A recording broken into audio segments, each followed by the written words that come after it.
जय जय रघुवीर समर्थ, जय जय रघुवीर समर्थ. सदा सर्वदा योग तुझा घडावा, तुझे कारणी देह माझा पडावा. उपेक्षू नको गुणवंता अनंता, रघुनायका मागणे हेची आता. हनुमंतांची कुळवल्ली राममंडपी वेला गेली, श्रीराम भक्तीने फळली, रामदास बोले या नावे. शुका सारिखे पूर्ण वैराग्य ज्याचे, वसिष्ठा परिज्ञान योगेश्वराचे. कवी वाल्मिका सारिखा मान्य ऐसा, नमस्कार माझा सद्गुरु रामदासा. जयाचा जगी जन्म नामार्थ झाला, जयाने सदा वासनामात केला. जयाच्या मुखी सर्वदा नाम कीर्ती, नमस्कार त्या ब्रह्म चैतन्य मूर्ती. नेत्राने गुरुराजमूर्ती आपुली, मी जे धवा पाहिली. तू विष्णू शिव तूच दैवत मला, तू तात तू माऊली.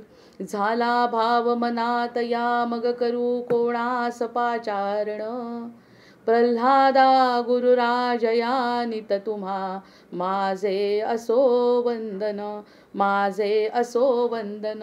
गणेश शारदा चैव सद्गुरु सज्जनस्तथा, आराध्य दैवतं गुह्यं सर्वं मे रघुनंदनः.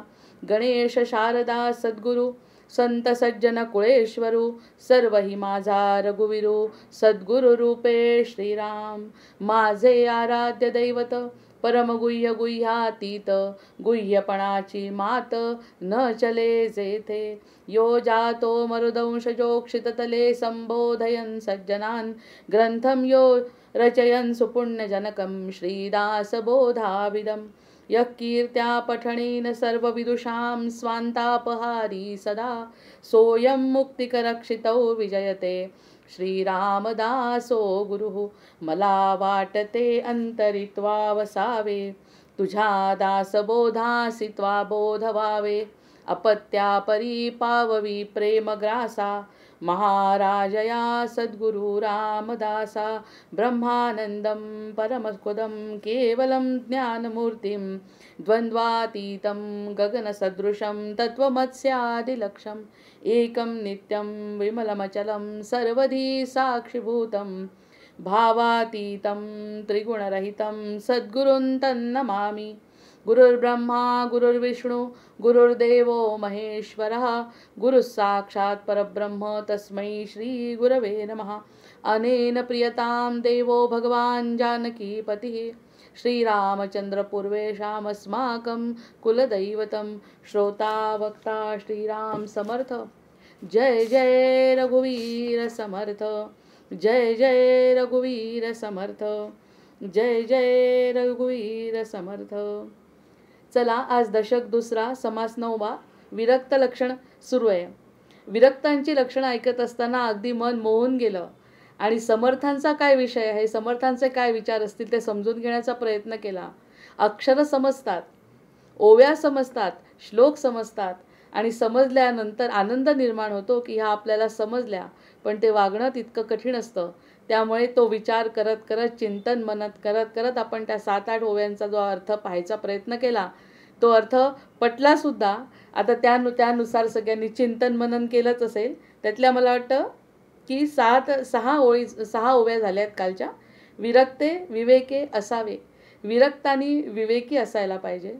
विवेकी आहे म्हणजे तो विरक्त आहे, असं समर्थांचं. विरक्ते अध्यात्म वाढवावे. आता जो विरक्त आहे त्यांनी विरक्त राहून, एकट्यात राहून, आता हा आपला प्रांत नाही असं समजून, असं सोडून नाही द्यायचं आहे. उलट त्यांनी अध्यात्म वाढवायचं आहे, स्वतःचं आणि इतरांचं सुद्धा आध्यात्मिक रुची गोडी वाढवण्याचा प्रयत्न केला पाहिजे. विरक्ते अध्यात्म वाढवावे, विरक्ते धारिष्ठ धरावे आणि प्रत्येक गोष्टीला ना धारिष्ठ असणं आवश्यक आहे. एखादी म्हणजेच बुद्धीवर नियंत्रण, मनावर नियंत्रण ठेवणं म्हणजे धारिष्ठ धरणं आहे. कारण बुद्धीला एक वाटत असतं, चांगलंही काम करत असो, सद्गुण जरी असतील, सत्वगुण जरी असेल, तरी तेही करत असताना काहीतरी किंचित अपेक्षा असते की ह्या अपेक्षेप्रमाणे आपलं झालं पाहिजे. मग ते सत्वगुणातली सुद्धा अपेक्षा धरू नका, तमोगुणातली आणि रजोगुणातल्या अपेक्षेचा तर प्रश्नच उद्भवत नाही, कारण ते तर मती आपण गृहीतच धरत नाही की ते जे मन आहे ते सत्वगुणी मन नसल्यामुळे आपण त्या गोष्टीला प्राधान्य देत नाही. पण जेव्हा सत्वगुण जरी असेल, चांगलंही कार्य असेल, तरीसुद्धा कार्यात असो किंवा वागण्यात असो आपल्याला धारिष्ट धरायला पाहिजे. कारण प्रत्येक गोष्ट आपल्या मनासारखी होईल असं गृहीत धरता येत नाही. कधी कधी होते तेव्हा समाधान मिळतं आणि नाही झाली तेव्हा दुःख होतं आहे ना, ते दुःख न होऊ देणे, उदासीन राहणे, हे त्याचं वैशिष्ट्य आहे विरक्ताचं. उदासीनता म्हणजे त्या ठिकाणी अध्यात्म वाढवायचं आहे, उदासीन राहायचं आहे म्हणजे एकटं नाही राहायचं आहे. म्हणजे निराशेकडे न जाता त्यांनी म्हणजे विरक्ते अध्यात्म वाढवावे, विरक्ते धारिष्ट धरावे. आणि कोणत्याही गोष्टीची एक विशिष्ट प्रकारची वेळ असते ना, ती वेळ यावी द्यावी लागते. कोणतंही झाड बी जेव्हा लावतो तर त्याची ताबडतोब फळाची अपेक्षा आपण करू शकत नाही. त्याला तो काळ तितका जाऊ द्यावा लागतो, त्यानंतरच त्याची फळं मिळतात. फळं मिळतील ती सुद्धा आपण स्वतःजवळ ठेवायची नाही असं त्यांचं म्हणणं आहे. मग फळाची अपेक्षा धरायची नाही आहे, तर मग ते काही जे काही करायचं आहे, जे काही आत्मिक समाधान मिळवायचं आहे, ते आत्मिक समाधान टोकाचं मिळेपर्यंत धारिष्ट धरणं आवश्यक आहे. त्या ब्रह्मानंदामध्ये जर लीन राहत असेल तर त्याच्या कालच्या 4 ओवी पुन्हा आहेत की जेणे सुख उचंबळे. जेव्हा सुख जेव्हा उचंबळायला लागेल, जेव्हा आनंद वाढेल, जेव्हा आनंद स्थिर राहील, तिथपर्यंत जायचं असेल तर धारिष्ट अंगी पाहिजे. कारण थोडक्यात कधी कधी आनंद मिळतो आणि समाधान मिळतं, त्यानंतर पुन्हा निराशा येते. असं जे हेलकावे मन खात असतं त्या मनाला स्थिर करण्यासाठी धारिष्ट आवश्यक आहे. ते फळाबद्दल सध्या बोलले नाही आहेत. कारण फळाबद्दल का बोलले नाही असं आपण म्हणू शकतो, कारण फळ कोणाला पाहिजे, इतरांना. हे विरक्त लक्षण जर सुरू असेल तर फळाबद्दल बोलण्याचं कारण नाही, ते स्थितीबद्दल बोलतायत. आता मानसिक स्थितीबद्दल जर बोलायचं असेल तर त्या ठिकाणी म्हणतात आहे महत्त्वाची गोष्ट म्हणजे सगळ्यात महत्त्वाचं लक्षण त्याचं हे आहे की ओवी नंबर 4 आपण कितीतरी वेळा त्याच्यावरती मनन आणि चिंतन केलं की जेणे सुख उचंबळे, जेणे सद्विद्या वोळे. त्या ठिकाणी विद्येला महत्त्व नाही दिलं जितकं सद्विद्येला दिलं. विद्या आणि सद्विद्येतला फरक म्हणजे एकदा थोडी गोष्ट मिळाली ना त्यावर स्थिर नाही राहायचं, त्याच्या पुढे जायचं आहे. प्रत्येक वेळी पुढचा टप्पा गाठायचा आहे. विद्या मिळवली, विद्यावान झाला, त्यानंतर सद्विद्येचं लक्षण आपल्याला आणायचं आहे आणि त्यापुढे भाग्यश्री प्रबळे. आणि त्यामुळे खरं भाग्यश्री आपल्या गळ्यात माळ घालते ज्यावेळी भाग्य म्हणजे काय, सद्भाग्य म्हणजे काय ते खरं कळतं. ते जिथे कळत असतं किंवा ज्या ठिकाणी स्थिर राहत असतं ते विरक्त. ते विरक्ताचं लक्षण आहे. म्हणजे विरक्तानी उदासीनही असू नये, विरक्तानी आनंदी असावं, त्याच्या मनातला आनंद उचंबळायला हवा, त्याच्या मनामधलं दुःख कमी झालं पाहिजे, दुःखाची लवलेशही त्याच्या अंगात यायला नको. आणि जर कधी एखादी गोष्ट घडत नसेल तर त्यावेळी त्यांनी धारिष्ट मनात धरायला पाहिजे. कशाचं? दमनविषयी. आपल्या मनात जे काही गोष्टी आल्या त्या मनावरती नियंत्रण म्हणजे दमन करणे. इंद्रिय दमन तर आधी केलंय, कारण ते इतके उपचार आधी सांगितले 3 गुणांमध्ये. 3 गुणांची लक्षणं सांगत असताना त्यांनी भरपूर लक्षणं सांगितले. त्या लक्षणांप्रमाणे जर वागलो तर त्यातला एखाद दुसरा गुण समजतो आणि त्याप्रमाणे आपण वागतो. मग त्या सगळ्या गोष्टी एकत्रित करून त्या गोष्टीचं दमन करणे म्हणजे त्या गोष्टीमध्ये जास्त लक्ष न देणे. कोणत्या गोष्टीत लक्ष द्यायचं आहे? भगवंताचं स्वरूप हे आनंदाचं स्वरूप आहे, आनंद स्वरूप भगवंत आहे, त्याचा जर अंश आपण असू तर कोणत्याही गोष्टींनी लिंपित आपल्याला व्हायचं नाही आहे. या सगळ्या गोष्टींचं दमन करायचं आहे, मनावरती नियंत्रण ठेवायचं आहे. अशा प्रकारे त्यासाठी धारिष्ट लागणार आहे. आणि माझ्या दृष्टीने जर विचार केला तर धैर्य, ऐश्वर्य खरंच हे भगवंताचेच गुण आहेत. मग धैर्य जर भगवंताचा गुण आहे, मग आपल्यामध्ये जर धैर्य नसेल तर आपण त्या गुणांना पारखे झालो असं म्हणायला पाहिजे. धैर्य, आनंद आणि धैर्यातून मिळणारा आनंद तो ठिकाणी तो उचंबळला पाहिजे. त्याच्या मनावर आनंदाचं सतत आनंदी त्याचं मन असायला पाहिजे. तर विरक्ते धारिष्ट धरावे दमनविषयी श्रीराम. ही ओवी आता 7वी झाली. विरक्ते साधावे साधन. मग आता विरक्त झालाय, मग त्यांनी साधन करायचं नाही असं पण म्हणत नाही. साधनांना विशेष प्रयोजन दिलेलं नाही, साधनांना विशेष महत्त्व दिलं नाही. जरी साधनांना महत्त्व दिलं नाही पण साधन सोडायचं पण नाही. आता यातली मधली जी लक्ष्मण रेषा आहे ना ती लक्षात घेतली पाहिजे. साधन करणं आवश्यक आहे का? आवश्यकता नाही, पण केलं पाहिजे. का केलं पाहिजे? की कोणती तरी वृत्ती आपल्याला स्थिर करण्यासाठी कोणत्या तरी गोष्टीची आवश्यकता असते. साधनाला महत्त्व द्यायचं नाही जरी तरी साधनातूनच आपल्याला पुढे जायचं आहे. म्हणजे साधन करत असताना त्याच ठिकाणी वृत्ती स्थिर करायची आणि साधनामध्ये साधनाला महत्त्व नाही पण साधन केल्याशिवाय होणार नाही. त्यामुळे विरक्तांनी साधन पण साधावं. म्हणजे एकदा का विरक्त झाला, एकदा त्या त्या गतीला पोहोचल्यानंतर त्याला जर शांतता वाटायला लागली, आनंद वाटायला लागला, म्हणून त्यांनी साधन सोडून नाही द्यायचं. कारण एकटा तो स्वतः जरी करत असला ना तरी सगळे लोक त्याच्याकडे बघत असतात. निरीक्षण सुरू असतं प्रत्येकाचं. आपण जरी बघत नसलो तरी, आपल्याला जरी स्वतःबद्दल काही कळत नसलं तरी आपलं निरीक्षण होत असतं. त्यातून काही ना काही लोकांचं निरीक्षण असेल तरी साधन सोडायचं नाही आहे. म्हणजे मला सगळं जमलं म्हणून हातातली माळ टाकून दिली, मला सगळं जमलं म्हणून पूजा अर्चा सोडून दिली, किंवा परमार्थाची साधनं जी काही आहे, वाचन आहे, श्रवण आहे, मनन आहे, चिंतन आहे, सोडून दिलं, हे चालणार नाही. ते सगळं करायचं आहे. विरक्ते साधावे साधनं, विरक्ते लावावे भजन. आपणही भजन करायचं आहे, इतरांनाही भजन करायला लावायचं आहे. आता मला आत्मप्राप्ती झालेली आहे, आत्मकल्याण माझं झालेलं आहे आणि मला आता आनंद मिळतो आहे आणि तो आनंद कितीतरी दिवस झाले स्थिर राहतोय, हे जरी जाणवलं त्या विरक्ताला, किती मोठी पुढची स्टेज आहे बघा. आपल्याला जाणवलं, आपल्याला आनंद मिळाला, ते स्थिर राहिलं, तरीसुद्धा त्या स्थिरतेत राहून आपली ही स्थिरता इतरांमध्ये सुद्धा वाटायची आहे. म्हणजे विरक्त्यांनी अध्यात्म वाढवावे, विरक्ते लावावे भजन. भजनामध्ये लावायचं आहे. आपल्याला सगळं समजलं, आपल्याला सगळं जाणलं, आपण सगळं जाणलं असं समजून सुद्धा करायचं नाही. म्हणजे विरक्तांनी काय करायला पाहिजे, विरक्त व्हायचं आधी. म्हणजे आपण काल जसं उदाहरण पाहिलं की हातामध्ये मोगऱ्याची फुलं घेतली, तर मोगऱ्याची फुलं दिल्यानंतर आपल्या हाताला जसा सुगंध राहतो तितपतच आपल्याजवळ आहे ते आहे, इतरांना सुद्धा द्यायचं आहे. नंतर लावा विरक्ती विशेष ब्रह्मज्ञान. विरक्त्याला विशेष असं प्रकारचं ब्रह्मज्ञान होतं आत्मकल्याणाचं, प्रगट व्हावे. मग आपल्याबद्दल जर साधन झालं, खरंच आहे. आता या ठिकाणी आपण काल जसं समर्थांचं आपण चिंतन केलं मनामध्ये की समर्थांना काय वाटलं असेल, घळीत बसून लिहित असताना, कल्याणाला सांगत असताना त्यांची मानसिक अवस्था काय असेल, हे आपण थोडंसं विचार करण्याचा किंवा आपल्या बुद्धीसमोर आणण्याचा, डोळ्यासमोर आणण्याचा प्रयत्न केला. तसं या ठिकाणी ते म्हणतात की ब्रह्मज्ञान झालंय, विरक्त तो पुरुष आहे, मग त्या पुरुषांनी प्रगट व्हावं. म्हणजेच जसं समर्थ रामदास स्वामी प्रगट झाले आपल्या या ग्रंथाद्वारे, त्यांचं ब्रह्मज्ञान त्यांना झालं, ते विरक्त लक्षण होते, ते सद्विद्येचे गुरु होते. हे सगळं असताना ते उदासीन नाही राहिले.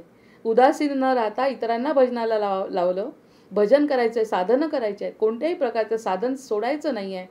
करत असताना त्याच्यात रमायचं, जेणेकरून आपली वृत्ती दुसरीकडे जाणार नाही, अशी लक्ष्मण रेषा आहे. साधनांना महत्त्व जरी नसलं तरी विरक्त झाल्यावर सुद्धा साधन करावं.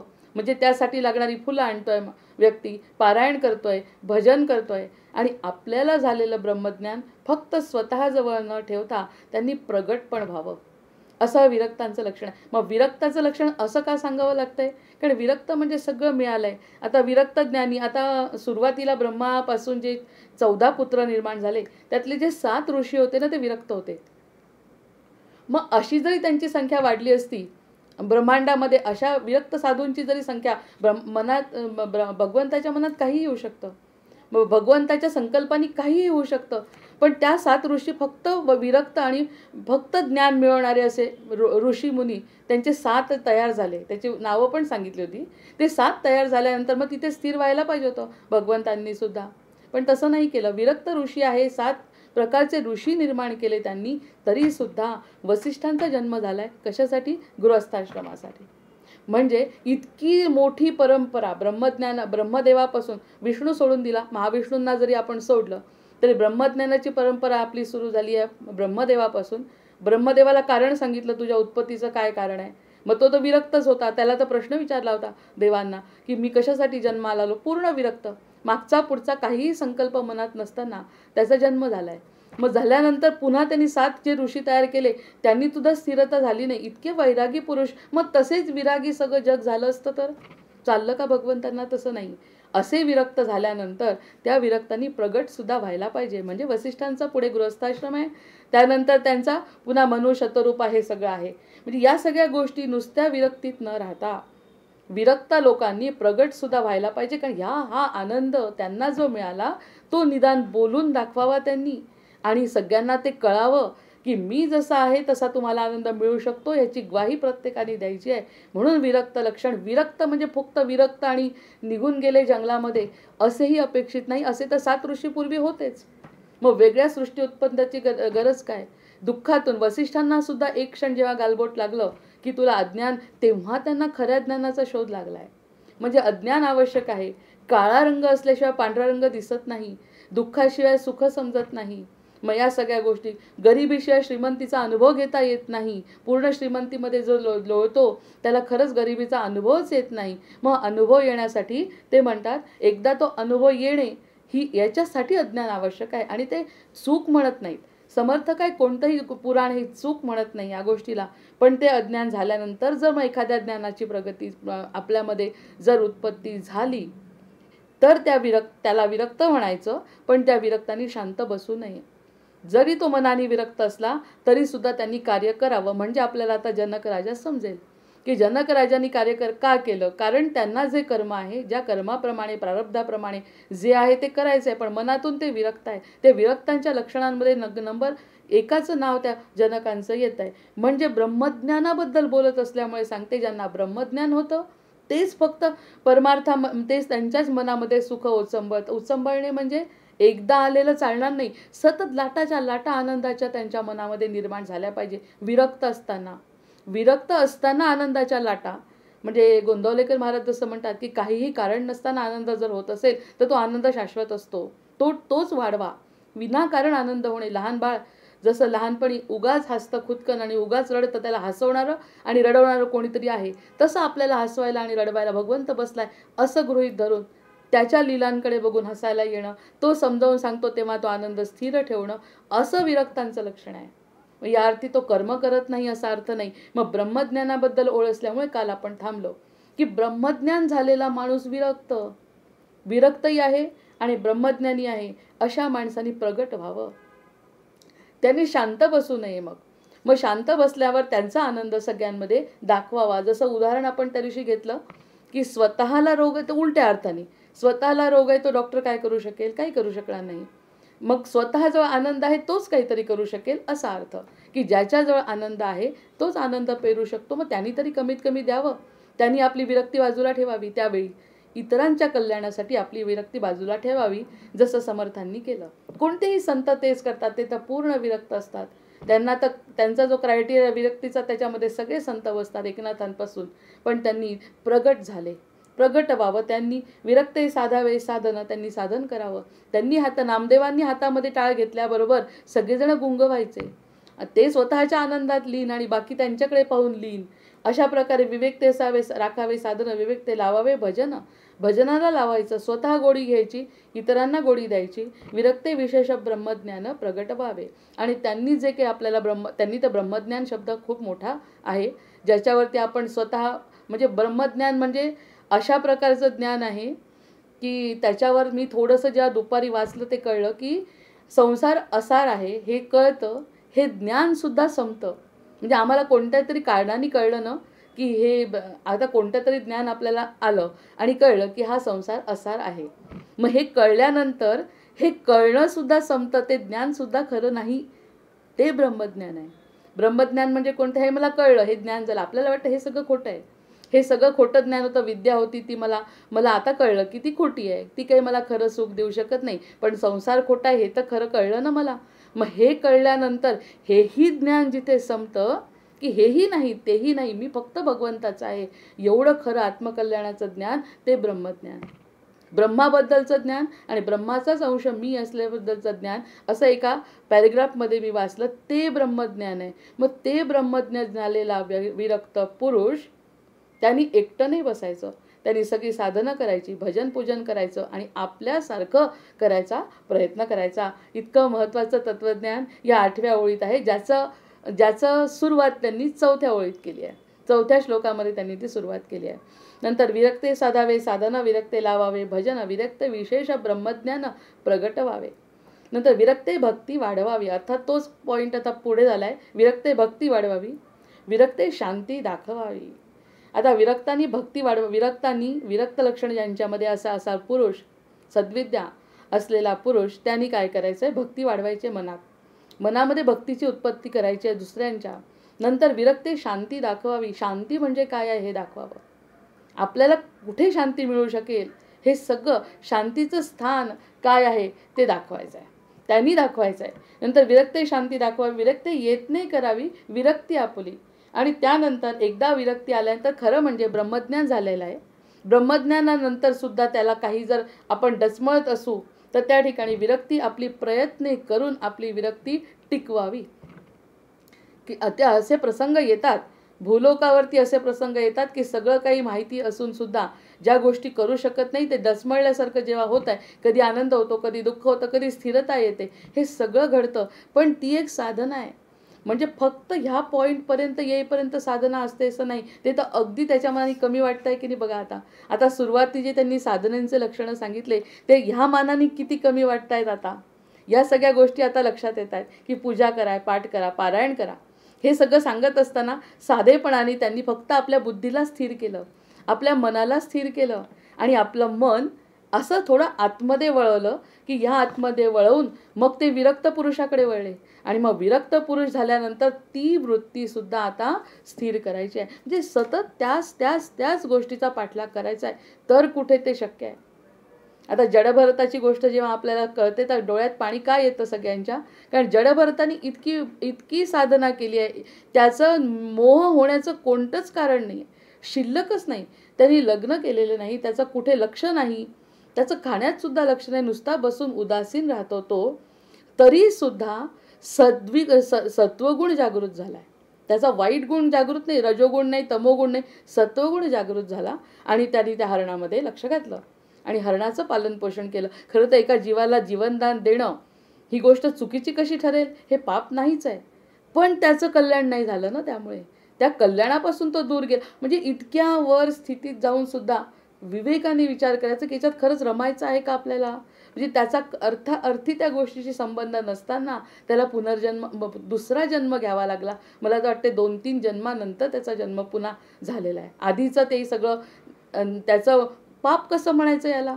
ह्या गोष्टीला पाप म्हणता येत नाही. विरक्त पुरुष, पण विरक्ताला सुद्धा एक क्षण का होईना त्या हरणाच्या पाडसाचं प्रेम वाटलं, प्रेम उत्पन्न बस प्रेम उत्पन्न झालं. त्या ठिकाणी तो अडकला आणि पुढचा जन्म त्याला हरणाचा मिळाला. म्हणजे पुन्हा एक जन्म त्याला, पुनरपि जननम पुनरपि. विरक्त असून सुद्धा अशा गोष्टी कशासाठी सांगतात आपल्याला पुराणं? की त्यातून आपण विचार करायचं कसा अडकतो माणूस. मग त्यांनी काय म्हटलं? यत्ने करावी विरक्ती आपुली. यत्न करायचा, त्यासाठी साधना करायची, मन स्थिर करायचं आणि सांगायचं ह्याच्यात सुद्धा अडकायचं नाही, समजून घ्यायचं. मन सतत समर्थ काय सांगतायत किंवा कुठे कोणत्या लक्षणांनी कोणता गुण दिसतोय त्यामध्ये स्थिर करायचं, प्रयत्न करायचा. आणि हे सगळं करत असताना विरक्ती यत्न करून पुन्हा विरक्ती टिकवायची. किती मागच्यापेक्षा आपोआपच आपले सगळे विचार आणि शब्द खूप बदलत आहेत. आधीचे शब्द त्या मानाने खरंच जसं आपण पहिलीत असतो, पहिलीतून दुसरीत जातो, दुसरीतून तिसरीत, तेव्हा हळूहळू असा अभ्यासक्रम बदलतो. आपल्याला जाणवत सुद्धा नाही, अशा न जाणवता सुद्धा आपल्याला आपलं शिक्षक शिकवत असतात. तशाच प्रकारचं आहे हे. सुरुवातीला अगदी साधे साधे गुण सांगितले, पण एकदा ही विरक्ती सुद्धा सोपी आहे का? नाही आहे. म्हणून आपण त्या दिवशी 2-2, 3-3 दिवस त्या दिवशी घालवले. ती विरक्ती झाल्यावर सुद्धा त्या ठिकाणी माणसाचं काय होऊ शकतं ह्या 2-3 कथांमधून आपल्याला कळतं. आणि कधी याच्या अगदी उलटं होतं की जर प्रभू कृपा झाली तर वाल्याचा वाल्मिकी होतो. याही घटना घडतात. म्हणजे आपल्या विवेकाने सतत विचार करायचा की आपण कोणत्या परिस्थितीत सध्या आहोत आणि ती टिकवण्याचा प्रयत्न करणे ही खरी साधना आहे. मग या बाकीच्या साधनांना किती महत्त्व येईल या ठिकाणी, हा आत्मपरीक्षणाचा विषय आहे. ही साधना करून मला माझं समाधान टिकतंय की माझ्या मनाचा विचार करून हे समाधान टिकतंय, असं समर्थांना म्हणायचं आहे. म्हणजे आपल्याला जायचं आहे कुठे, गंतव्यस्थान कोणतं आहे ते सांगितलं. मग साधनात रमायचं का आत्मकल्याणाचा विचार करून आपल्याला जे आवडतं ते करून त्या ठिकाणी पोचायचं आहे, हा विचार करायचा आहे. जडभरताने हा विचार केला नाही. एवढं ज्ञान असून सुद्धा जर त्याला ते करता आलं नाही तर मग राजाला आपोआप कळलं, कारण मागच्या जन्मीची साधना फळाला आली आणि तो बोलायला लागला. ते काय बोललाय मग तो? म्हणजे आतापर्यंत न बोलणारा व्यक्ती तो पुढे बोलायला लागला, कारण त्याची साधना अर्धवट राहिली म्हणून जन्म घ्यावा लागला. आणि ती साधना का अर्धवट राहिली? फक्त एक सत्वगुण जागृत झाला आणि हरणाच्या पाडसाला त्यांनी बघितलं. ह्याच्या व्यतिरिक्त काहीही वाईट केलेलं नसताना म्हणजे ही साधना अर्धवट राहते. त्यामुळे अर्धवट राहायची का आताच स्थिर व्हायचं, बुद्धीला करायचं ते साधनाने व्हायचं का कोणाच्या गुरुकृपेने व्हायचं की स्वकष्टाने पौरुष प्रयत्न आपले करायचे, हे आपलं आपण ठरवायचं. विरक्ते भक्ती वाढवावी, विरक्ते शांती वाढवावी. शांती मिळालीच पाहिजे. कोणत्याही परिस्थितीत शांती मिळाली पाहिजे. विरक्ती येत नाही करावी, विरक्ती आपली. विरक्तानीच यत्न करा, विरक्तीचा यत्न करायचा. यत्न म्हणजे प्रयत्न करायचा आणि या विरक्तीकडे आपलं मन न्यायचं. श्रीराम. विरक्ते सद्क्रिया प्रतिष्ठावी. प्रतिष्ठा करणे सोपं नाही, नुसतं घरात आणून ठेवणे सोपं आहे. आता गणपतीची मूर्ती आणली आणि आणल्यानंतर सुद्धा ती आपण बाजूला ठेवतो. आदल्या दिवशी जेव्हा उद्या प्रतिष्ठापना होणार आहे, आदल्या दिवशी त्या खरंच त्या मूर्तीला इतका मान असतो का? म्हणजे दिसायला खूप सुंदर दिसते ती मूर्ती, काहीही कमी नसतं. हां बोला, काय झालं? श्रीदादा काही अडलंय का? चुकून झालंय. सद्क्रिया प्रतिष्ठावी. प्रतिष्ठा म्हणजे काय की आदल्या दिवशीची जी मूर्ती बघतो त्यामध्ये तीच मूर्ती आहे, पण या ठिकाणी सत्क्रिया करायची. सतत चांगले क्रियेतून त्याला प्रतिष्ठापना द्यायची. म्हणजे आवडत असेल नसेल आणि प्रत्येक वेळी जसं प्रगटावावे ही 8वी ओळी आहे ना, ते आहे विरक्तानी सत्क्रिया प्रतिष्ठावी. आणि ह्या गोष्टीला प्रतिष्ठा करायची, त्याला मान द्यायचा, त्याचा सन्मान करायचा आहे. नुसतं आपलं स्वतःचं करून चालणार नाही, त्या गोष्टीला सन्मान देणं, प्रतिष्ठा देणं आवश्यक आहे. विरक्ती निवृत्ती विस्तारावी. आपली ही जी निवृत्ती आहे ना, त्या निवृत्तीचा विस्तार करायचा आहे. निवृत्ती थोडक्यात होती, त्याच्यापेक्षा जास्त वाढवत जायची. निवृत्तीकडे कल घ्यायचा. अगदी सुरुवातीला आपण विचार करतो दुःख रहे दूर जब सुख की हो साधना. फक्त दुःखावर लक्ष नाही द्यायचं, सुखाकडे लक्ष गेलं तर दुःख निवृत्ती होते. असं थोडक्यात आपण सुरुवातीला आपण समजून घेतो की बा दुःख फक्त बाजूला ठेवलं आणि दुःखावरती मात केली म्हणजे आपण सुखी होऊ. पण ते सुख निवृत्तीकडे नेणारं नाही, उचंबळून नेणारं नाही. त्यामुळे इथे का एकदा निवृत्ती झाली की त्या निवृत्तीचा विस्तार करायचा. जशी निवृत्ती वाढेल अशाच मार्गाचा आपण मार्ग अवलंबायचा. इकडे मन वळवण्याचा प्रयत्न सुद्धा होऊ द्यायचा नाही. नंतर विरक्ते नैराश्यता धरावी सुदृढ जीवेसी. नैराश्यता कशाची धरायची? या सगळ्या गोष्टींशी.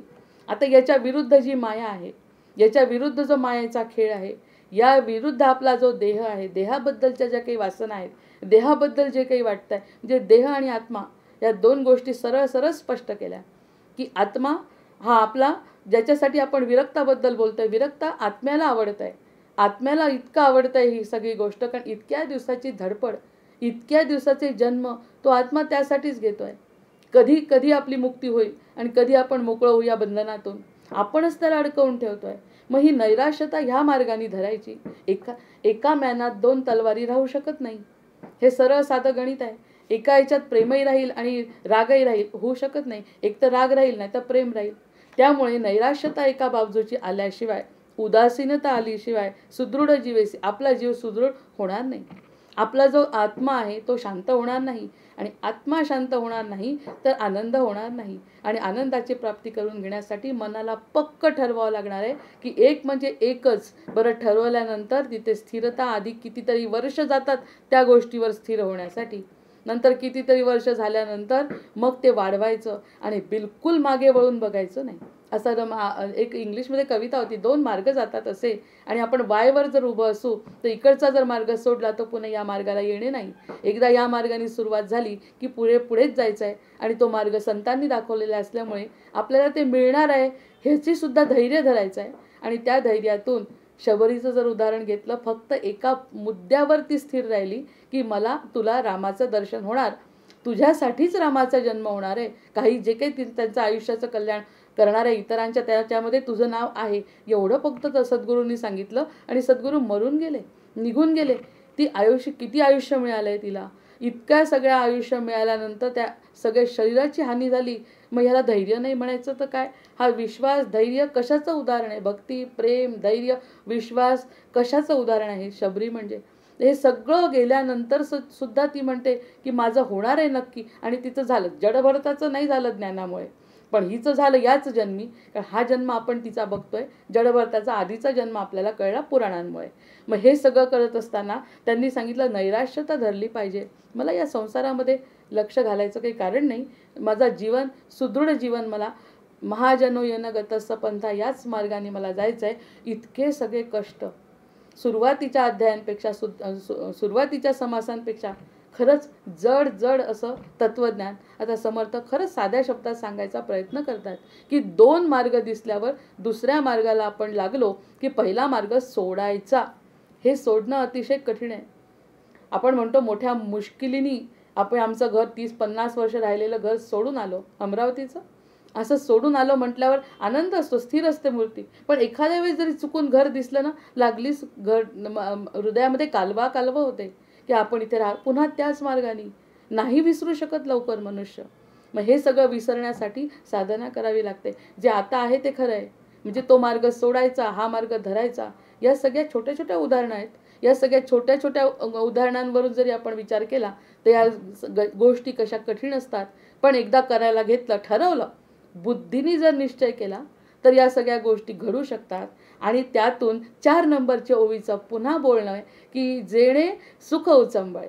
त्यामुळे सुख उचंबळलं पाहिजे. जर समजा पुन्हा जुनी आठवण आली आणि त्या ठिकाणी दुःख झालं आणि दुःखाने अश्रू ओघळायला लागले तर आपण पुन्हा अडकलो. विरक्ती मार्गात येऊन सुद्धा त्या गोष्टीला आपण पुढे नेऊ शकलो नाही. त्यामुळे सतत सतत दुःख आनंदाचे जर भरतं येत असेल, जसा पौर्णिमेचा चंद्र असला की म्हणे समुद्राला जशी भरती येते, तसा जर भरती आनंदाला येत असेल तर आणि तरच फक्त सुदृढ जीवेसी अशी विरक्तता आपल्याला आणायला पाहिजे. असं हे विरक्त रक्षण आहे. नंतर विरक्ते सत्क्रिया प्रतिष्ठावी, विरक्ते निवृत्ती विस्तारावी. निवृत्तीचा विस्तार म्हणजे आलंय मनात थोडंसं काहीतरी, पण त्याला सोडून द्यायचं आणि नवीन काहीतरी आपल्याला चांगलं मिळवायचं आहे असा प्रयत्न करायचा. हा विस्तार वैराग्य नैराश्यता धरावी, यासाठी नैराश्यता धरायची आहे. नैराश्यता धरलं खूप आनंद होतो, नाही तर जुन्या गोष्टी आठवल्या, ही व्यक्ती दिसली, ती व्यक्ती दिसली, किंवा त्याच गोष्टीमध्ये आनंद जर मिळत असेल तर देह आणि आत्मा यातला फरक अजून संपला नाही असा गृहीत धरायचं. कर्तव्य करायचं नाही असं कुठेही म्हटलेलं नाही. मन किती त्याच्यात मनाने निवृत्ती घ्यायची, मनाने निवृत्ती वाढवायची. या सगळ्या गोष्टी म्हणजे सुदृढ जीवेसी श्रीराम. विवेके धर्मस्थापना करावी. आता एकदा का विवेक झाला त्यानंतर देवळांना जीर्णोद्धार करायचा आहे, धर्माची स्थापना करायची आहे, म्हणजे हे सगळं वाढवायचं आहे, धर्माचा प्रसार करायचा आहे. आम्हाला कशातून आनंद मिळाला त्या धर्माचा प्रसार करणं आवश्यक आहे. विरक्तानी धर्मस्थापना करावी. विरक्त झालाय आणि तरीही धर्मस्थापना करावी, म्हणजे त्यासाठी लागणारा निधी गोळा करणे, हे सगळं करायचं आहे. मनाने तो विरक्त झाला तर त्या सगळ्या गोष्टी करू शकतो. पुन्हा लक्ष्मण रेषा, रामाचं चरित्र वाचत असताना लक्ष्मण रेषा तर सगळ्यात मोठी गोष्ट आहे की ज्या लक्ष्मण रेषेला पार केल्यामुळेच हे सगळं रामायण घडलंय असं वाटतं. तर ती लक्ष्मण रेषा, तो विवेके धर्मस्थापना करावी. विरक्ते नीती अवलंबावी. नीतीचं काय, इतका विरक्त झाल्यावर खरं ह्या गोष्टी म्हणजे आपोआपच येतात. नीतिमत्तेनेच तो माणूस वागणार आहे. या सगळ्या विरक्ते क्षमा सांभाळावी. क्षमा नाही होत.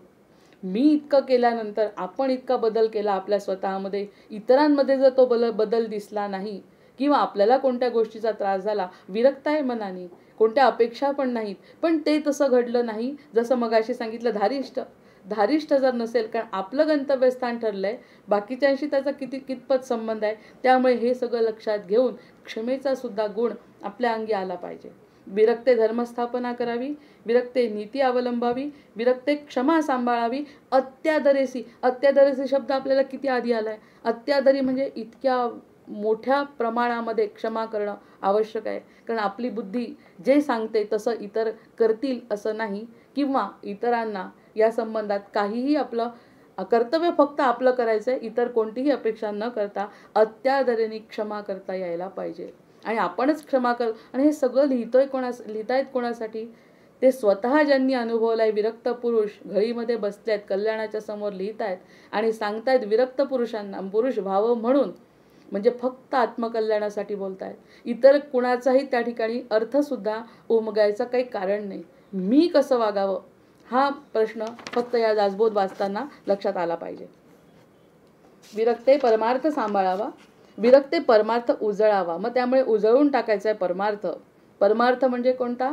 आता पुन्हा त्यांनी सांगितलं, नुसती देवपूजा, उपकरणे, विधी, असं पारायण असं नाही. परमार्थ म्हणजे आनंद, इतर परोपकार. आपल्या हृदयाला काय, खरंच मनापासून जर प्रश्न विचारला प्रत्येकाने ना, तर अगदी जाणवतं आपलं हृदय खूप छोटं नाही आहे. हृदय खूप मोठं आहे. हृदय खूप विशाल आहे. निश्चित आहे प्रत्येकाचं, कारण हृदयाचा सहृदयता हा हृदयाचा विशालता हाच गुण आहे. त्याला बिलकुल छोटं आवडत नाही. त्याला सतत मदत करायला आवडतं, त्याला सतत आनंदी राहायला आवडतं, त्याला सतत मदत करायला आवडतं आणि त्याला स्वतःला दुसऱ्यांचं कौतुक करायला सुद्धा आवडतं. पण ते करू न देण्याची खबरदारी आपलं मन घेत असतं. नको करू, काही अर्थ नाही. ती तशी नाही आहे, की ती व्यक्ती तशी नाही आहे असं शिकवलं की हृदय शांत न होता त्रास होतो. हृदयाला महापरमार्थ उजळायचा आहे की आपल्या हृदयाला शांत करायचं आहे. आपलं हृदय शांत होणे म्हणजे हा आपलाच स्वतःशीच संवाद आहे स्वतःचा. नंतर विरक्ते विचार शोधावा, शोधायचा विचार. कोणत्या विचारांनी मला शांती मिळते, कोणत्या विचारांनी माझी अशांती वाढते समजत नाही का? बुद्धीची शांती नाही, हृदयाची शांती कशाने मिळते ह्या गोष्टीचा विचार केला तर खरंच वेगळंच आहे आपलं हृदय. हे आपल्याला असं समजायला लागल्यावर, चांगले सद्ग्रंथ वाचल्यावर, सद्गुरूंची कृपा झाल्यावर कळतं की आपलं हृदय खरंच वेगळं आहे, आपले विचार वेगळे आहेत. चांगले विचार शोधायचे. खरं तर विरक्त झाल्यावर हे शोधायची गरज येईल असं वाटत नाही, पण त्या अर्थाने सतत त्यांचा साधना सुरू असायला पाहिजे. विरक्ते परमार्थ उजळावा, विरक्ते विचार शोधावा, विरक्ते सन्निध ठेवावा, सन्मार्ग सत्वगुण. विरक्तांनी फक्त सोबत काय ठेवायचं आहे? फक्त सन्मार्ग आणि सत्वगुण. म्हणजे बाकीचे जे 2 गुण आहेत त्यांची निवृत्ती व्हायला पाहिजे. ते 2 गुण म्हणजे बुद्धीचे गुण आहेत, माईक आहेत ते. मायेबद्दल जी काही माहिती देतात ना ते 2 गुण आहेत. आणि तिन्ही गुणांनी प्रकृती आपली आहे बनलेली आहे. मग त्या 2 गुणांना मारायचं आणि सत्वगुणाला सोबत ठेवायचं. इतका मोठा संघर्ष आपल्याला करायचा आहे. या ठिकाणी कोणत्याही प्रकारचा संघर्ष म्हणजे भांडाभांडी, वादविवाद इतरांशी करायचे नाही. आपलाच वाद आपल्याशी करायचा आहे. आणि हे जे 2 गुण आहेत मोठे त्यांना फक्त सोबत ठेवायचं आहे. आपल्याला सत्वगुणाचा अंगीकार करायचा आहे आणि तो विरक्त आहे. विरक्ताचं लक्षण हे की विरक्ते परमार्थ उजळावा, विरक्ते विचार शोधावा, विरक्ते सन्निध ठेवावा, सन्मार्ग सत्वगुण. सत्वगुण फक्त सोबत ठेवायचा आहे. बाकीच्या 2 गुणांचा आधार घेत कार्य तर करायचं आहे. कारण रजोगुणांनी आपण कार्यसिद्धी करतो. त्यांनी मगाशी सांगितलं की धर्मस्थापना करावी. धर्मस्थापना करण्यासाठी रजोगुण लागेलच ना, रजोगुण लागणारच आहे. मग ते सगळे गुणांचा आधार घ्यायचा, पण सोबत ठेवायचा आहे फक्त सत्वगुण, सन्मार्ग. सोपी गोष्ट अजिबातच नाही. त्यामुळे ओव्या आपोआपच जड होत जातात. विरक्ते भाविके सांभाळावी. कोणी भाविक दिसलं त्याला सांभाळायचं आहे, त्याच्यावरती विशेष प्रेम करायचं आहे, त्याच्यावरती विशेष कृपा करायची, त्याला क्षमा करायची, त्याच्या चुका असतील तर ते समजून घ्यायचं, भाविकाला सांभाळून घ्यायचं आहे. कारण तेच पुढे धर्मस्थापना करणार आहे. म्हणजे प्रत्येकावरच प्रेम करायचं. पण हे बिचारे भाविक तर जास्तच चांगले आहेत, कारण की भाविक त्या मार्गाला लागले आहेत. अशा लोकांचा सांभाळ करणे म्हणजे त्यांच्या शंकांचं निरसन करायचं, त्यांना सांभाळायचं. जर आपण विरक्त असू तर आपले चांगले गुण त्यांना सांगायचे. ज्या अर्थी आत्ता कोणतं सांगितलं आपण? विरक्ती विशेष ब्रह्मज्ञान प्रगट व्हावे. ओवी आहे 8वी. जर काही कळलं आहे तर सांगायला काही हरकत नाही.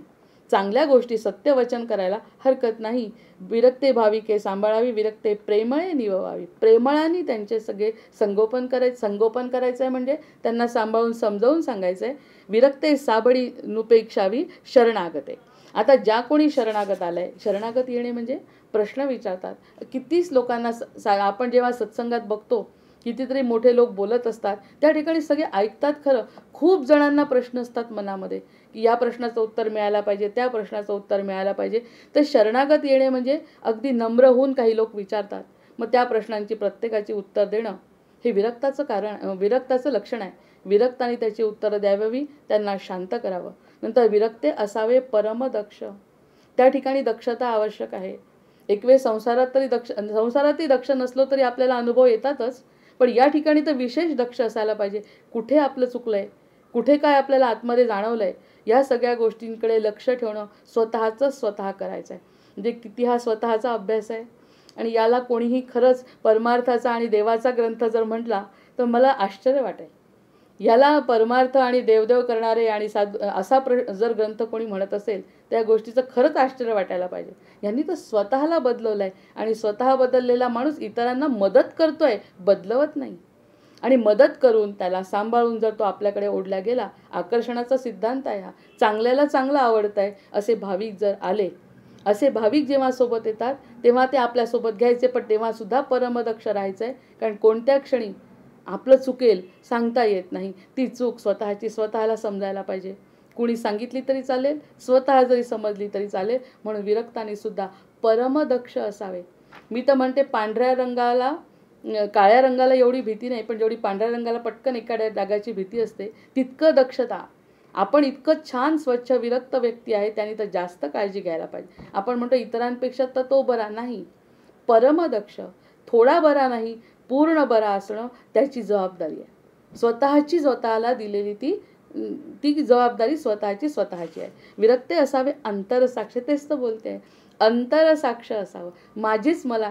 आणि ती कोणती ओवी आहे आता समर्थांची एक, आता एकदम आत्ता नाही आठवत आहे, की तो साक्षीने पक्ष घेतो, तो पक्ष घेतो. आता प्रत्येक वेळी आता आपल्या समोर येणार नाही, भगवंत समोर येत नाही भक्तांच्या, पण तो त्याला अंतरसाक्षीने तो त्याचं अस्तित्व दाखवतो. तो सांगतो हे माझ्याकडे देव माझा पाहतो आहे, हे जे गाणं आहे त्याच्यामध्ये माझ्याकडे बघतोय म्हटल्याबरोबर आपल्यामध्ये बदल झाला पाहिजे, की देव माझ्याकडे बघतोय तर मी असं कसं वागेन, यातून असं कसं वागेन हा एक प्रश्न होईल.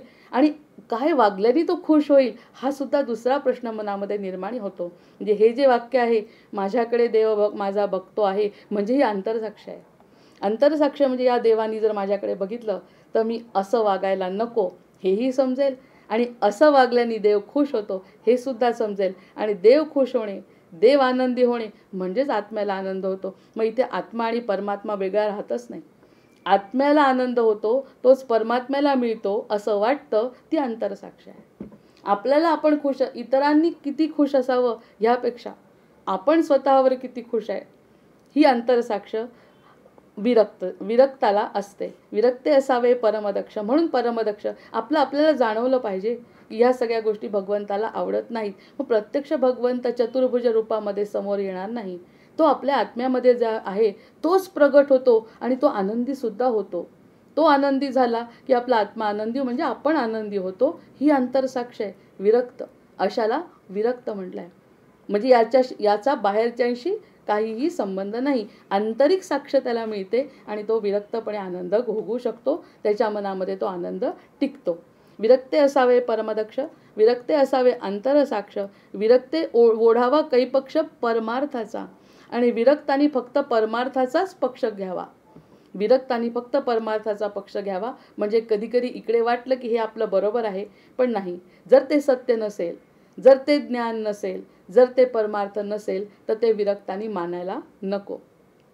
त्या ठिकाणी ब्रह्मज्ञान हा शब्द फार आधी वापरला असं मला वाटतंय, की ब्रह्मज्ञान आता या 7-8 ओळींनंतर जर आला असता तर तो असं आणखी जास्त सांगता आलं. ब्रह्मज्ञान त्यांनी आधीच शब्द वापरलाय, की जे ज्ञान मिळालं असं वाटतं ते सुद्धा ज्ञान संपतं, ते म्हणजे ब्रह्मज्ञान आहे. तर या ठिकाणी म्हणतात ते परमार्थाचा ओढावा पक्ष, म्हणजे ब्रह्मज्ञानात विरक्तांनी परमार्थाचा पक्ष धरावा.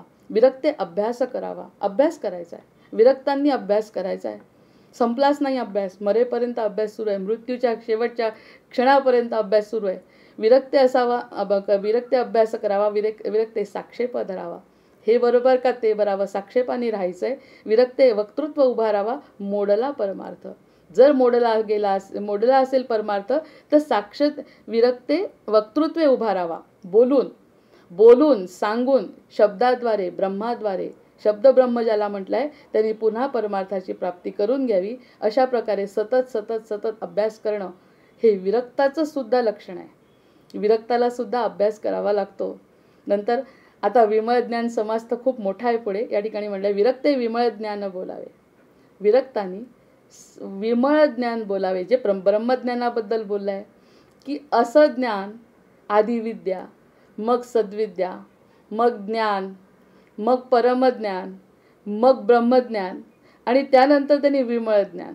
म्हणजे फक्त सत्य, एक अहम ब्रह्मास्मी असं जे काही वेदांमधलं ज्ञान असेल, की फक्त मी आणि तो काही वेगळा नाही, अद्वैत सिद्धांत, विमळ ज्ञान बोलावे. कळलं तर अभ्यास करून लोकांजवळ माहिती होईल अशा विरक्त पुरुषांनी बोलावं. मग म्हणूनच समर्थ बोलतायत ना, म्हणूनच समर्थ बोलतायत की त्यांच्यातलं आपण वाचतोय, आपलं स्वतःचं बोलत नाही. त्यांनी सांगितलंय विमळ ज्ञान बोलायचं. त्यांना जो अनुभव आला तो ते बोलले नसते तर कसं कळलं असतं. त्यामुळे जो विरक्त पुरुष आहे त्यांनी विमळ ज्ञान जे काही त्याला झालंय आता त्या ज्ञानाच्या सुद्धा किती कक्षा आहेत. त्यातलं सगळ्यात शेवटचं ज्ञान ते कळल्यानंतर त्या विरक्तांनी बोलायला पाहिजे. एक तर खरंच विरक्ती आली ना, माणसाला असं वाटतं काहीच करू नये, शांतता, उदासीनता, एकट्यात राहावं. नाही करायचं म्हणतात. ते म्हणतात ते बोलायचं. विमळ ज्ञान बोलायचं. विरक्ते वैराग्य स्तवित जावे. त्यानंतर त्यांनी म्हटलं की विरक्ते वैराग्य स्तवित जावे. वैराग्याचं सुद्धा कौतुक करायचं. वैराग्याचं सुद्धा स्तवित जावे. विरक्ते निश्चयाचे करावे समाधान. आणि विरक्तांनी निश्चयाचं समाधान करावं. म्हणजे निश्चयाने ह्या सगळ्या गोष्टी करत राहायच्या. कारण विरक्त पुरुष झाल्यानंतर समर्थांना भीती वाटली असावी. विरक्त म्हटल्यानंतर तो फक्त स्वतःमध्ये केंद्रित होईल, कारण त्याला स्वतःचं ज्ञान होईल. तो आनंदात उचंबळेल आणि त्याला सतत आनंदाच्या लाटा त्याच्या मनामध्ये उत्पन्न होतील. मग तो म्हणेल बाकीच्यांशी काय आता कर्तव्य आपलं. जर बाकीच्यांपासून बांध तोडले तर आता त्यांच्यासाठी आपल्यासाठी काय करायचं गरज आहे असं वाटू शकतं. म्हणजे इतरांपासून तोडायचं आणि इतरांना मदत करायची, हा ती मोठा आपला टप्पा आहे की तिथून निघायचं आणि त्यांनाच मदत करायची. या सगळ्या गोष्टींनी निश्चयाचे करावे समाधान. त्यामुळे ह्या प्रकारचे वागणूक त्याची असली पाहिजे. पर्वे करावी अचाटे. पर्व करायचे, सर्व प्रकारचे पर्व म्हणजे महोत्सव आहेत, पारायण आहेत, सगळ्या प्रकारचे अचाट चालवावी भक्तांची थाटे. जर कोणी भक्तांनी काढलं असेल, काही अन्नछत्र असेल, भक्तांनी आणखी काही योजना केल्या असतील, भक्तांनी काही धार्मिक विधी ठरवले, तिथे सुद्धा विरक्तांनी यावं. त्या ठिकाणी असं म्हणू नये. म्हणून आजकाल असं म्हणतो ना आपण की या ठिकाणी मोठे मोठे लोक जे पीठाधीश्वर आहेत, जे शंकराचार्य आहेत, ते सुद्धा येतात.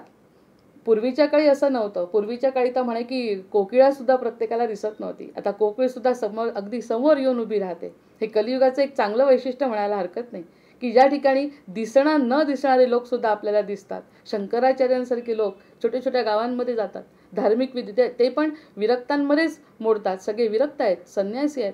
पर्वे करावी, त्यांनी पर्वे करावी. नुसतं आपल्या मठात बसून पूजा अर्चा एवढ्यावरती सीमित राहिले. ते आपल्या शिष्यांजवळ ते सोपवतात आणि स्वतः फिरतात, देशाटन करत फिरतात. पर्वे करावी अचाटे, चालवावी भक्तांची थाटे. भक्तांनी जर एखादी गोष्ट ठरवली तर त्या भक्तांना पूर्ण करण्याची जबाबदारी सुद्धा स्वतः घ्यावी. की असा विरक्त पुरुष सुद्धा आला, याचा अर्थ असा की त्यांच्याजवळ जे आहे ते भरपूर असून सुद्धा ते भक्तांच्या कल्याणाकरता त्या ठिकाणी येतात. ही अतिशय कठीण गोष्ट कलियुगाला लागू आहे की ते म्हणतात की आम्ही येतो, कधीही नाही म्हणत नाही. चांगल्या गोष्टीला कधीही ते नाही म्हणत नाही. पर्वे करावी अचाटे, चालवावी भक्तांची थाटे. नाना वैभवे कचाटे उपासना मार्ग. नाना प्रकारचे वैभव मिळेल असं उपासना मार्ग त्यांनी भक्तांजवळ सांगावे. भक्तांसाठी करावे, भाविकांसाठी करावे. खरंच थोडंसं जर 2 मिनिटं आपण याच्यावरती विचार केला तर विरक्त होणं, विरक्ती आली कशी बशी, तर विरक्तांनी पुन्हा या गोष्टी करायच्या, त्यासाठी त्याच्या मनाची काय भावना होत असेल. तर समर्थ म्हणतात या भावनेतून सुद्धा पार व्हायचं म्हणजे ते विमळ ज्ञान आहे. की ज्या ठिकाणी ह्या गोष्टीचा संबंध आपण जन्माला कशासाठी आलो हे स्वतःचा विचार फक्त करून इतरांना कधी सोडायचं आणि कधी त्यांच्यासाठी आपलं कार्य करायचं हे फक्त स्वतः ठरवायचं अंतरसाक्षीने. असे हे विरक्त आहे. विरक्ताचं हे लक्षण आहे. म्हणजे इतरांकडून कारण नसताना सुटलंय. ते सुटण्याचं कारण दुःख नाही. दुःखातून यापासून आपण सुटलेलो नाही. दुःख निवृत्ती म्हणून याला सोडलेलं नाही. आत्मकल्याणासाठी सोडलंय. हा अतिशय महत्त्वाचा मुद्दा म्हणजे लक्ष्मण रेषा पुन्हा आपण आपल्याला समजून घेतली पाहिजे. विवेकाने ओळखलं पाहिजे. दुःखातून निवृत्ती नाही करायची आहे, नुसती आपल्याला स्वतःहून आत्मकल्याण करायचं आहे. म्हणजे हे खरं ज्ञान झालंय समाजाचं, ब्रह्मांडाचं. तेव्हा निघायचं आहे. बरं, निघाल्यानंतर स्थिर झालो आहे, 12 वर्षाचं तप झालं आहे आणि नंतर इतरांना कोणतंही कारण नसताना कमीपणा घेऊन क्षमा करत करत करत करत करत सगळ्यांना समजावून सांगायचं आहे. हे समर्थ तसे वागले नाहीत का? हे सद्गुरू सगळे तसे वागले नाहीत का? हे सगळे संत तसे वागले नाहीत का? हे सगळे संतांना लागलेल्या उपाधी. हे सगळे संत असेच होते असं जरी मनात विचार केला असं वाटतं खरंच हे विरक्त असून किती इतरांच्या कल्याणासाठी त्यांनी स्वतःचा त्याग केला आहे. सगळ्या गोष्टींचा सतत क्षमा. त्या बाईनी पोतेरं फेकून मारलं. सतीबाई शहापूरकरांनी पोतेरं फेकून मारलं तरी राग नाही. मग ते तर विरक्त होते, त्यांना काय गरज होती हे सगळं करायची. पण पोतेरं फेकून मारल्यावर त्यांना आत्मज्ञान, त्यांना समजलं की ही आपली भक्त आहे, भक्ताचा उद्धार करायचा आहे, धर्म पुढे न्यायचा आहे. असं म्हटल्यावर त्यांनी ते पोतेरं धुतलं आणि त्यांचे ते चमत्कार तरी जरी मानत नसलो तरी त्यांनी जसं जसं केलं तसं जसं इकडे सतीबाईंच्या मनामध्ये हृदय परिवर्तन झालं, अंतःकरण शुद्धी झाली आणि त्यांना समर्थांची ती भक्त झाली. मग हे करावं लागतंय त्यांना, नाहीतर ते विरक्त आहेत तर निघून गेले असते, कशाला दासबोध लिहिला असता. ह्या सगळ्या गोष्टी विरक्तांनीच कराव्या. उलट विरक्त जितके चांगले करतील तितकं इतर कोणीही करणार नाही, कारण त्यांना विमळ ज्ञान, सगळ्या प्रकारचं ज्ञान त्यांना असतं. आपलंही आहे, इतरांचंही आहे, ब्रह्मांडाचंही आहे, भगवंताचंही आहे, सगळ्यांचं ज्ञान त्यांच्याजवळ आहे. म्हणून त्यांना हा क्षमाशीलता, हृदयाचा गुण पुढे न्यावा लागतो. पर्वे करावी अचाटे, चालवावी भक्तांची थाटे, नाना वैभवे कचाटे, उपासना मार्ग. नंतर हरिकीर्तने करावी. आता त्यातलंच हे पुढची ओळ आहे, हरिकीर्तन करावी त्यांनी, विरक्तांनी. आता विरक्त कुणीच हरिकीर्तन करत नाही, हरिकीर्तन करणारे सगळे बरबटलेले आहेत कलियुगातले. पण त्यांनी कोणी करावी? नामदेवाचं कीर्तन ऐकायला स्वतः पांडुरंग का बरं नाचत होते? याचं कारण तो विरक्त. आणि हरिकीर्तन, माझं कीर्तन करणारा भक्त जर असा असेल विरक्त, तर तो पांडुरंग स्वतः त्या ठिकाणी नाचायला येतो. स्वतःचा पितांबर सुटला तरी त्याला कळत नाही. अशा परिस्थितीत हे विरक्त लोक कीर्तन करतात. त्यांचे विरक्तांची कीर्तनं ऐकणं म्हणजे वरून म्हणे स्वर्गातून देवसुद्धा पुष्पवृष्टी करतात, की भूलोकावरती अशा प्रकारचं कीर्तन होणे म्हणजे हे अतिशय अशक्य गोष्ट आहे. आणि जे घडलं अतिशय दुर्मिळ असा संयोग. त्यावेळी सगळे देव दानव, सगळे देव आकाशामध्ये गर्दी करतात, की अरे नामदेवांचं कीर्तन चाललंय आणि भगवंत स्वतः नाचतायत. मग असे हरिकीर्तने विरक्तांनी करावी. आजकालच्या हरिकीर्तनांमध्ये आपण नाचतो, देव नाचत नाही. त्यामुळे हरिकीर्तनं कुणी करावी?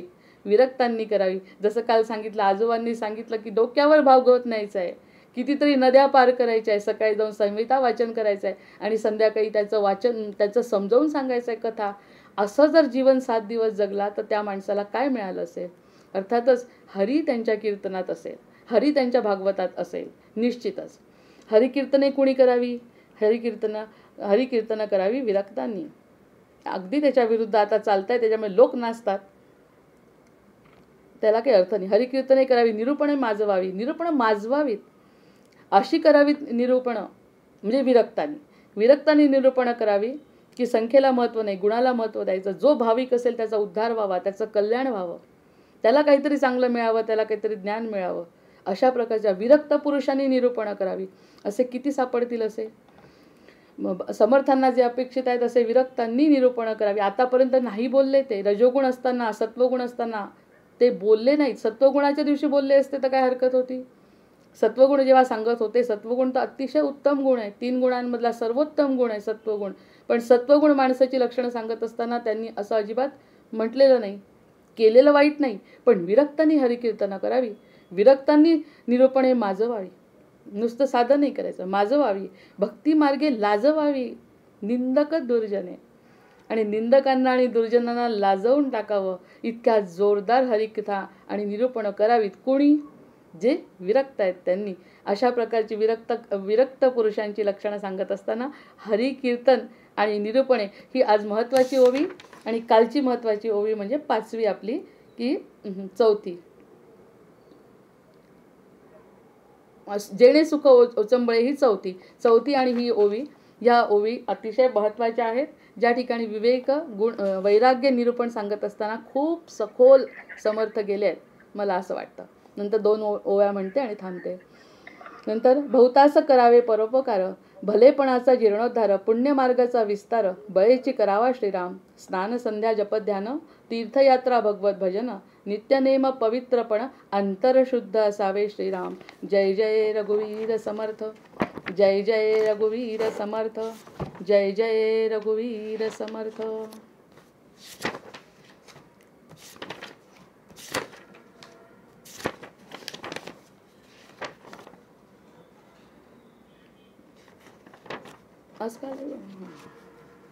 झाले साधनाचे फळ, संसार झाला सफळ, निर्गुण ब्रह्मते निश्चळ, अंतरी बिंबले श्रीराम. हिसेब झाला मायेचा, झाला निवाडा तत्वांचा, साध्य होता साधनाचा, ठाव नाही श्रीराम. स्वप्नी जे जे देखिले, ते ते जागृतीस उडाले, सहजचे अनुर्वाच्य झाले, बोलता नये श्रीराम. ऐसे हे विवेके जाणावे, प्रत्येक खुणेसी बाणावे, जन्ममृत्याच्या नावे शून्याकार श्रीराम. भक्ताचे निसाभिमाने कृपा केली दाशरथीने, समर्थ कृपेची वचने तो हा दासबोध श्रीराम. 20 दशक दासबोध श्रवणद्वारे घेता शोध, मनन करत्यास विशद परमार्थ होतो श्रीराम. 20 दशक दोन्हीसे समास, साधके पहावे सावकास, विवर्ता विशेषा विशेष कळो लागे श्रीराम. ग्रंथाचे करावे स्तवन, स्तवनाचे काय प्रयोजन, येथे प्रत्यास कारण प्रत्ययो पहावा श्रीराम. देहे तव पाचा भूतांचा, करता आत्मा तेथीचा, आणि कवित्व प्रकार मनुष्याचा कशावरून श्रीराम. सकळ करणे जगदीशाचे, आणि कवित्वची काय मानुषाचे, ऐशा अप्रमाण बोलण्याचे काय घ्यावे श्रीराम. सकळ देहाचा झाडा केला, तत्वसमुदाय उडाला, तेथे कोण्या पदार्थाला आपुले म्हणावे श्रीराम. ऐसी ही विचाराची कामे, उगेच भ्रमो नये भ्रमे, जगदेश्वरे अनुकमे सकळ केले श्रीराम. जय जय रघुवीर समर्थ, जय जय रघुवीर समर्थ, जय जय रघुवीर समर्थ. वंदे देवं विष्णुमशेषस्थितिहेतुं, त्वामध्यात्मज्ञानविरन्तर्हृदि भाव्यं. हेयाहेयद्वन्द्वविहीनं परमेकं, सत्तामात्रं सर्वरदुस्तं ऋषिरूपं. प्राणापानौ निश्चयबुद्ध्या हृदिरुद्ध्वा, चित्वा सर्वसंशयबन्धं विषयोगान्. पश्यन्तीशं यं गतमोहायतयस्तं, वन्दे रामं रत्नकिरीटं रविभासं. मायातीतं माधवमाद्यं जगदादिं, मानातीतं मोहविनाशं मुनिवन्द्यं. योगिद्धेयं योगविधानं परिपूर्णं, वन्दे रामं रञ्जितलोकं रमणीयं. भावाभावप्रत्ययहीनं भवमुख्यै, योगासक्तिरर्चितपादाम्बुजयुग्मं.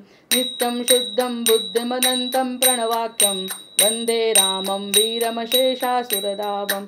त्वं मे नाथो नाथितकार्याखिलकारी, मानातीतो माधवरूपोऽखिलधारी. भक्तागम्यो भावितरूपो भवहारी, योगाभ्यासैर्भावितचेतः सहचारी. त्वामद्यन्तं लोकततीनां परमीशं, लोकानां नौ लौकिकमानैरुदिगम्यं. भक्तिश्रद्धाभावसमेतैर्भजनीयं, वन्दे रामं सुन्दरमिन्दिवरनीलं. को वा ज्ञातुं त्वामतिमानं गतमानं, मानासक्तो माधवशक्तो मुनिमान्यं. वृन्दारण्ये वन्दितवृन्दाकरवृन्दं, वन्दे रामं भवमुखवन्दं सुखकन्दं. नानाशास्त्रैर्वेदकदम्बै प्रतिपाद्यं, नित्यानन्दं निर्विषयज्ञानमनादिं. मत्सेवार्थं मानुषभावं प्रतिपन्नं, वन्दे रामं मरकतवर्णं मथुरेशं. श्रद्धायुक्तो यः पठतीमं स्तवमाद्यं, ब्राह्मं ब्रह्मज्ञानविधानं भुविमर्त्या. रामं श्यामं कामिदकामप्रदमीशं, ध्यात्वा ध्यातापातकजालैर्विगत स्यात्. सीताकान्तस्मरण जय जय राम, महारुद्र हनुमान की जय. जय जय रघु